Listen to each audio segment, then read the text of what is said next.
O seu sentimento em relação a esta época, qual tem sido o seu sentimento?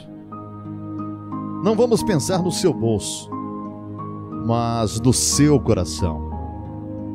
Como ele está? E como você acha que está o coração de cada uma dessas crianças? Dos seus familiares, dos seus amigos? Vamos refletir um pouco sobre isso através da música que será entoada agora.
Viram só?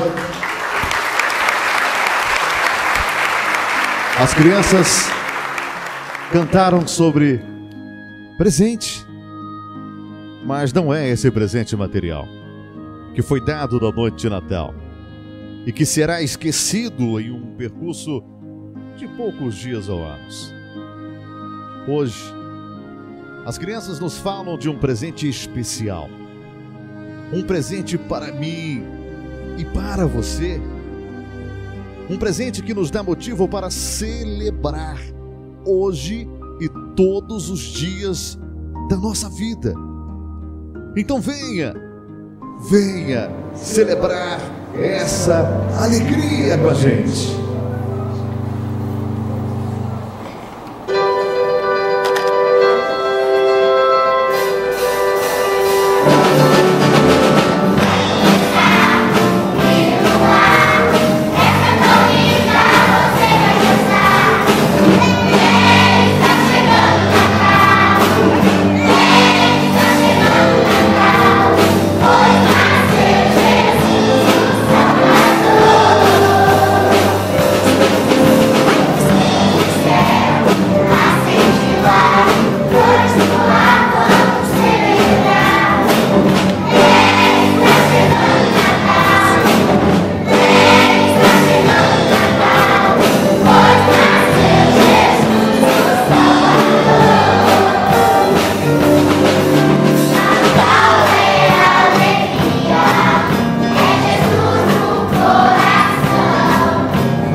Como está registrado em Filipenses, Cristo Jesus, sendo em forma de Deus, não teve por usurpação ser igual a Deus, mas esvaziou-se a si mesmo, tomando a forma de servo, fazendo-se semelhante aos homens.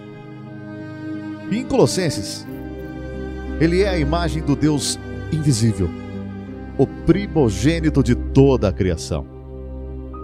Ele é antes de todas as coisas, e nele subsistem todas as coisas, porque aprouve a Deus que nele habitasse toda a plenitude. E por isso hoje rendemos glórias e hosanas, celebramos Jesus.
Mas que história de Natal é essa que nos faz cantar e celebrar tão alegres?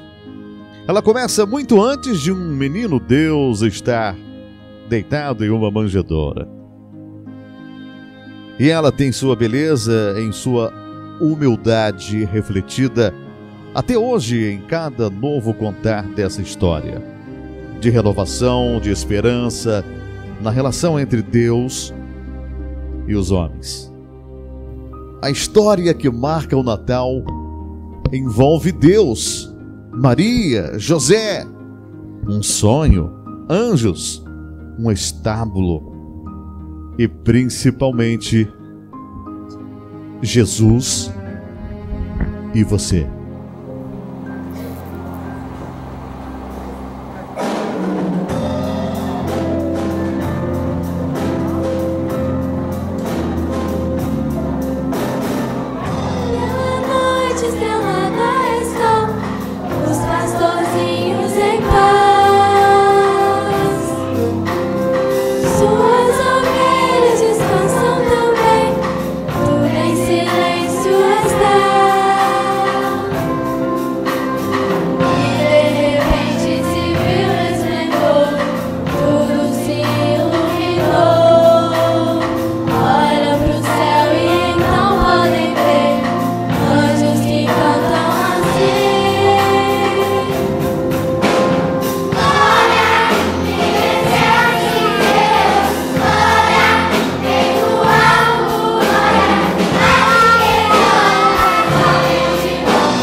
pecado do homem foi o maior desastre que aconteceu na nossa história.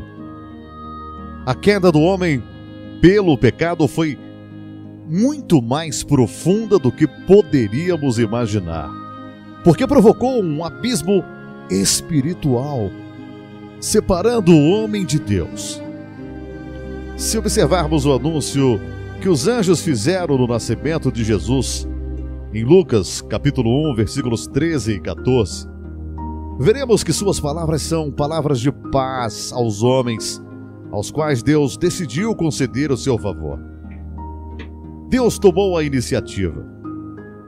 O envio de Jesus para nos salvar é a prova mais forte e definitiva de que Deus estava disposto a fazer o que fosse necessário pela nossa reaproximação com Ele.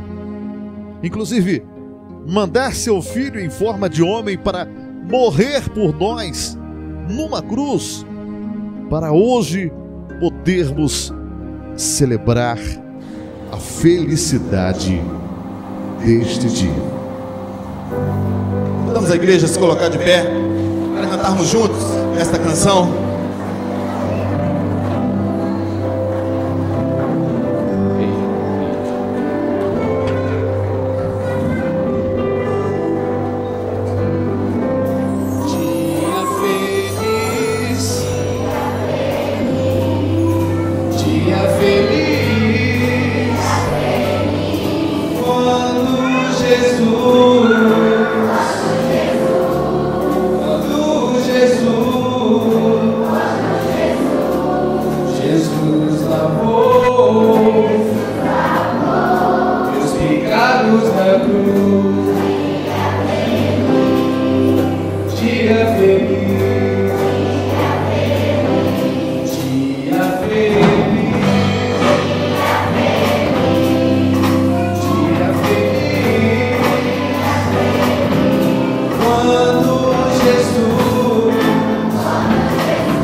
Quero ler um trecho da palavra de Deus com você.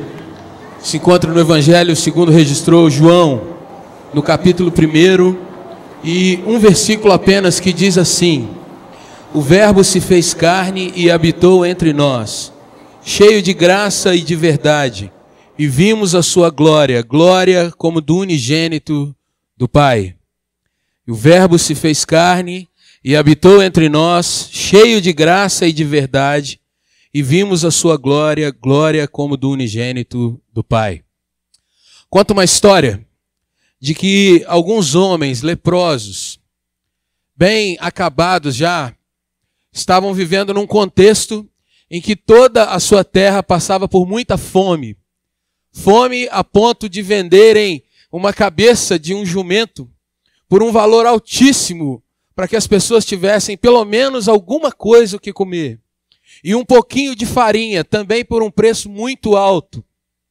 E acontece que aqueles leprosos, movidos por uma procura em achar comida, chegam num outro arraial, distante um pouco da cidade onde eles estavam, e havia acontecido ali, naquele lugar, uma grande sinalização de uma obra de Deus.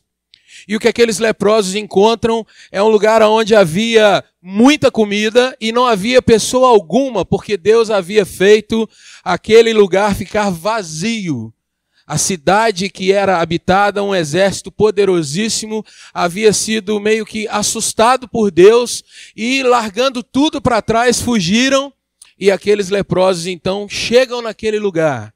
E ali eles encontram comida, muita farinha, muitos outros gêneros para que eles pudessem alimentar.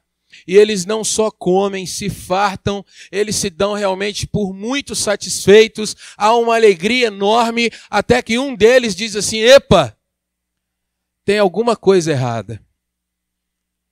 E aí os demais dizem: o que está errado? Estamos comendo, estamos bem, estamos nos fartando, o que está errado? E aí aquele que disse, aquele epa, ele diz: olha, nós estamos aqui nos servindo, tendo tanta coisa boa, mas a nossa cidade lá está passando fome. Vamos voltar e anunciar para aquele povo que tem comida demais aqui nesse lugar. E eles então saem imediatamente, vão até a sua cidade, e ali eles anunciam: olha, tem comida demais aqui do lado, na cidade vizinha, e não há ninguém para proteger aquela comida, vamos nos fartar. E o que acontece a partir de então é que naquela cidade onde havia sido vendido uma cabeça de jumento por um preço muito alto, um pouquinho de farinha também por um preço muito alto, as pessoas passam a ter comida, a ter satisfação, a ter alegria novamente, e tudo isso de uma forma abundante, sem que um preço alto seja mais necessário. Essa história que eu acabo de contar para você não é uma fábula. Ela está registrada lá no segundo livro dos reis de Israel, no capítulo de número 6. E há muitos outros elementos envolvidos nessa história, mas ela serve de base para aquilo que eu quero trazer para você nessa noite. O texto que eu acabei de ler para você, ele fala para nós de uma situação fantástica que acontece na terra. Ele fala de uma situação tão fantástica, tão maravilhosa, que muda toda a existência, muda toda a história da humanidade. Nesses nossos dias, algumas pessoas colocam que, será que Jesus nasceu mesmo nesse dia? Devemos celebrar o Natal? Outras pessoas se perguntam: poxa, todo ano parece que é a mesma coisa, a gente só reúne a família mais ou menos nessa data, será que nós devemos continuar dessa forma? Bom, para que você saiba que de fato é algo fantástico o Natal e que nós devemos celebrar, uma boa razão para que a gente possa pensar é que a partir da vinda de Jesus o calendário foi mudado. Será que isso já não basta para nós percebermos que nós falamos com as pessoas em antes de Cristo e depois de Cristo? Isso já não é suficiente para nós vermos o quão fantástico é esse evento? Mas eu queria te dizer mais, baseado nesse versículo que foi lido. O texto diz assim: o Verbo se fez carne. O que é o Verbo? A Bíblia traz no início desse texto que o Verbo era aquele que estava no princípio de todas as coisas, desde a eternidade passada. E essa palavrinha, verbo, ela pode ser traduzida por também logos, que para muitos de nós significa o saber, significa a essência, significa aquilo que dá condição de existência a uma situação. Nós dizemos hoje sobre o logos algo que se deve estudar, conhecer, porque naquilo ali é a base para todas as coisas. Mas o logos aqui é a essência da própria vida, é a essência daquele que tem a primazia desde a eternidade sobre todas as coisas. O primeiro versículo de João diz que o verbo ou o logos estava com Deus e era Deus. E no versículo que nós lemos diz o verbo, o Senhor, aquele que estava no princípio de todas as coisas, se fez carne, como eu e você. Veio para ser um de nós. Não mais no sentido que nós só poderíamos imaginá-lo, mas de fato ele veio em realidade, em vida, em situação humana, tal qual você pode se olhar no espelho. O Verbo, o Senhor Jesus, se fez um de nós. Mas ainda o texto vai dizendo que ele habitou entre nós. E essa palavrinha, habitar, no seu original, tem um sentido fantástico. Porque antes daqueles leprosos, muito antes deles existirem, o povo de Deus se reunia num lugar chamado tabernáculo. E ali Deus se manifestava naquele lugar e as pessoas se achegavam ali para terem os seus pecados purificados. As pessoas entravam no tabernáculo para adorar a Deus e para falar com Deus. Mas aqui nós vemos que o verbo se fez carne e a palavra habitar aqui está praticamente transliterada do seu original, diz, ele tabernaculou entre nós, aquele lugar onde antes as pessoas entravam para glorificar a Deus. Aqui existe o contrário, Deus vem para estar e habitar no nosso meio. A glória do Senhor vem estar no meio dos homens. O texto que foi lido fala de quando os anjos anunciaram a vinda de Jesus. Ele diz assim, seja dada glória, toda a glória do Senhor é vista nele. E nesse texto diz que a glória do Senhor, o verbo que se fez carne, veio habitar no nosso meio. E aí chega num pedaço tão lindo que ele é cheio de graça. Graça é algo que nós damos a alguém, oferecemos a uma pessoa.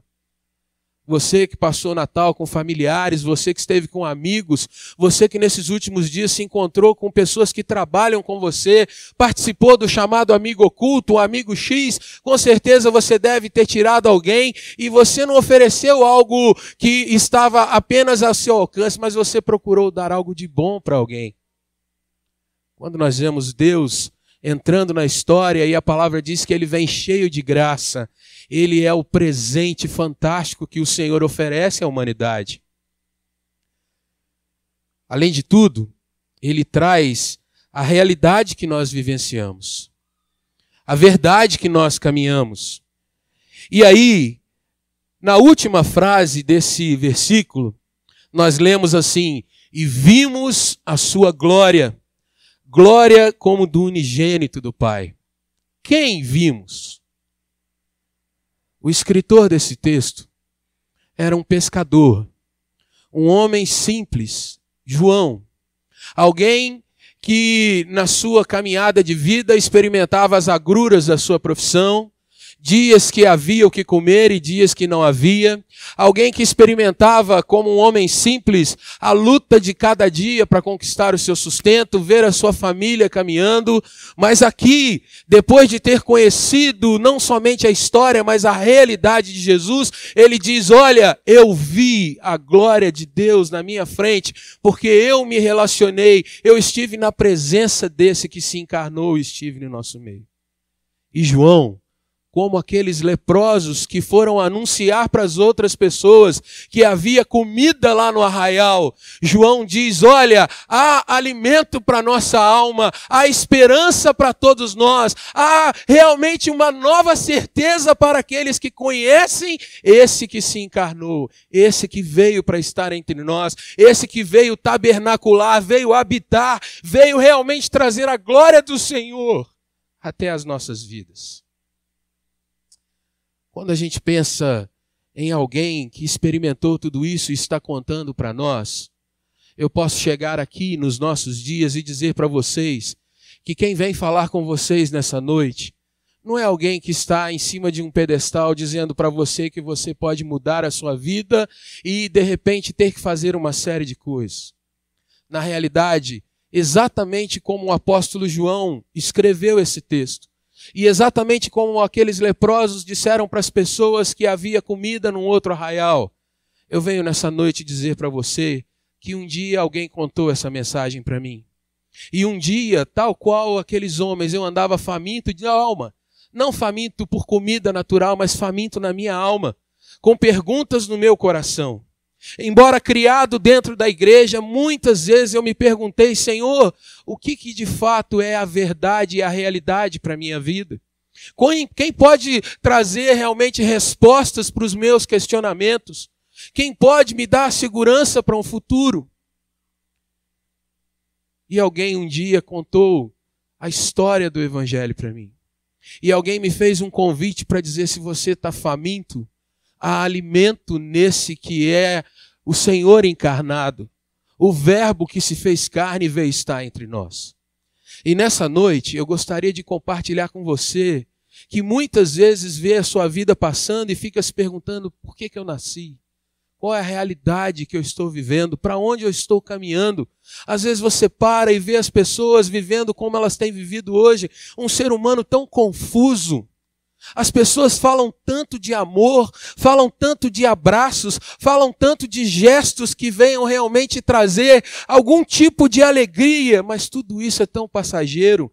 E esse amor que é tão falado, é tão fugaz, ele foge no meio dos nossos dedos, ele na realidade não é representado de fato como amor na sua essência. E um dia, ouvindo um convite de que Jesus estava com os braços abertos, eu fiz um desafio para com o Senhor. Era um adolescente, no final da minha adolescência, e entendendo que eu poderia ter esperança, entendendo que eu poderia dar um passo de fé, eu pude convidar o Senhor para estar na minha vida. E daquele dia em diante, Jesus começou uma história para comigo. Não foi algo que da noite para o dia foi tudo mudado no sentido de que eu já pensava totalmente diferente. Mas Deus começou a escrever uma nova história para comigo. Deus começou a mudar principalmente meu coração, a minha mente. Muita coisa ainda precisa ser trabalhada e mudada, mas eu já não tenho mais fome porque o Senhor me sacia cada dia. Eu já não tenho mais aquele medo que o ser humano tem da morte, porque eu sei que a minha vida está segura nas mãos do Senhor. Eu já não tenho mais aquele tremor em pensar o que vai ser o amanhã, porque eu sei que tudo isso está nas mãos daquele que me criou.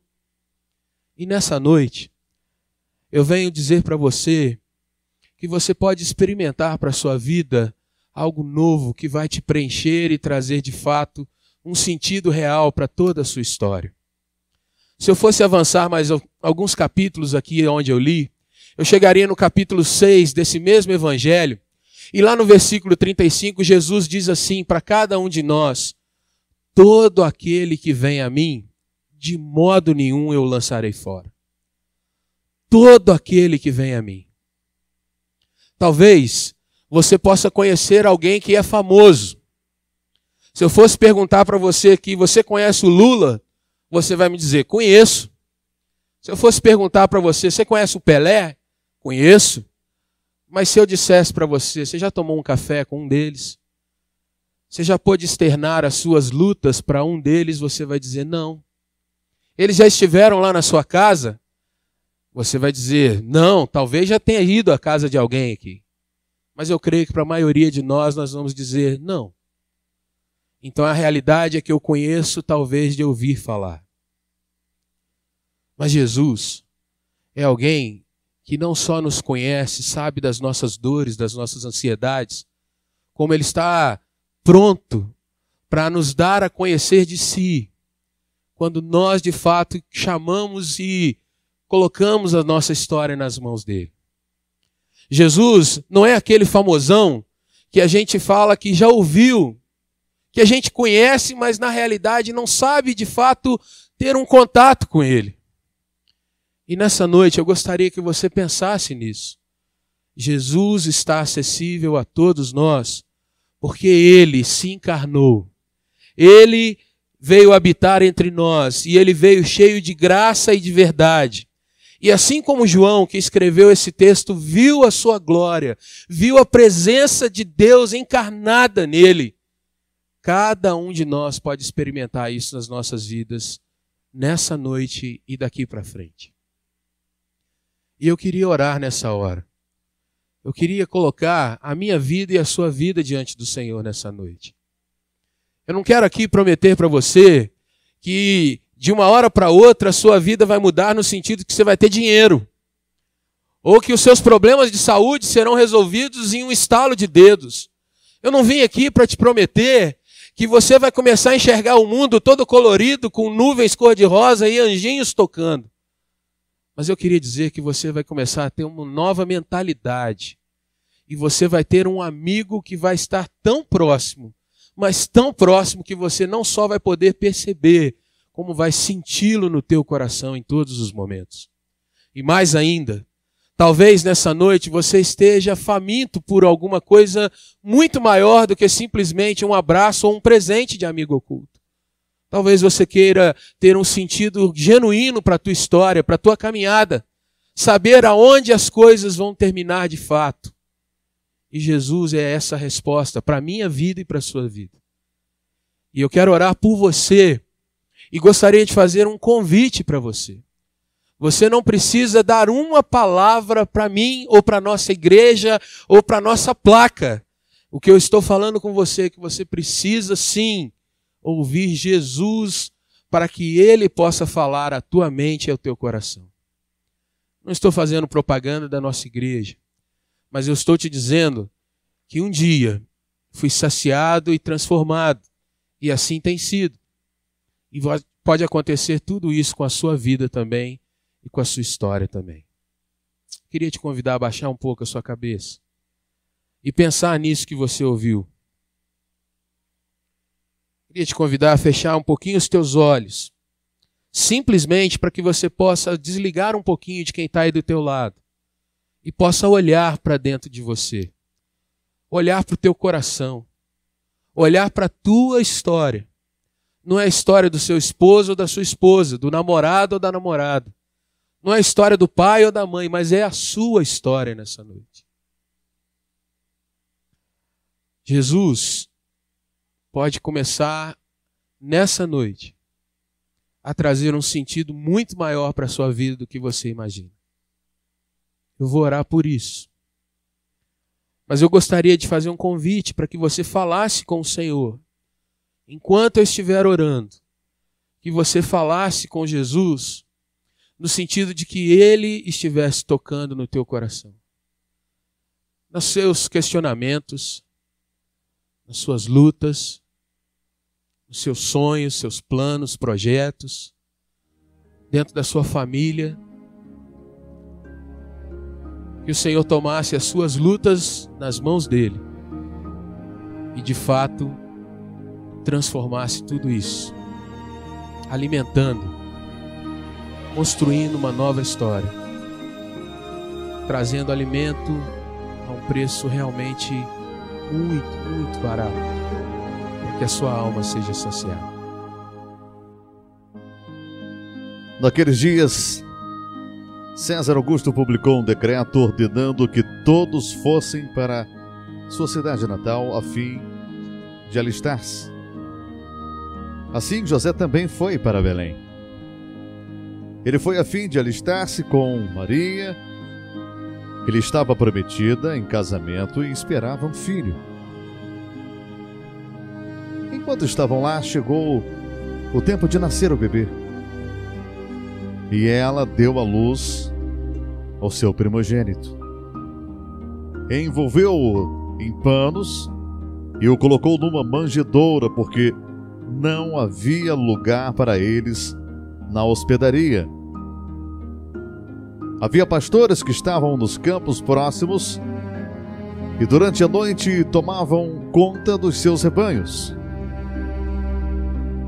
E aconteceu que um anjo do Senhor apareceu-lhes e a glória do Senhor resplandeceu ao redor deles. E ficaram aterrorizados. Mas o anjo lhes disse: não tenham medo. Eu estou trazendo boas novas de grande alegria para vocês, que são para todo o povo. Hoje, na cidade de Davi, nasceu o Salvador, que é Cristo, o Senhor. Isto servirá de sinal para vocês. Encontrarão o bebê envolto em panos e deitado numa manjedoura. De repente, uma grande multidão do exército celestial apareceu com o anjo, louvando a Deus e dizendo: glória a Deus nas alturas e paz na terra aos homens a quem Ele quer bem. Venham também, em atitude de oração, a chegar e adorar ao nosso Messias prometido.